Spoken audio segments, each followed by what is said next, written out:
Kunyari ikaw magre-recommend yung damit na ginamit, hanggang kailan siya pwede gamitin? Di ba isang beses yun? Isa lang pala.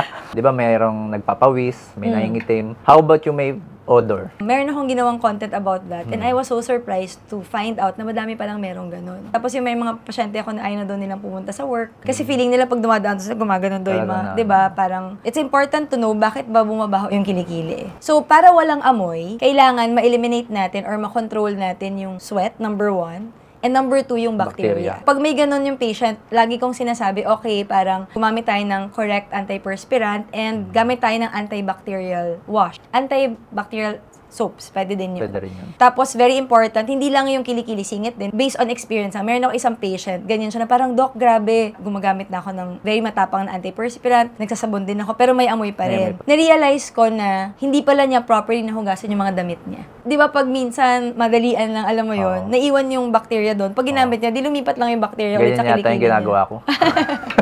Kunyari ikaw magre-recommend yung damit na ginamit, hanggang kailan siya pwede gamitin? Di ba isang beses yun?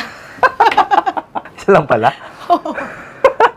Basta yun yung rule of thumb ko na anything in contact, yung brief, hindi mo naman siya ginagamit kahit parang 12 Yan, ilang hours. beses yun.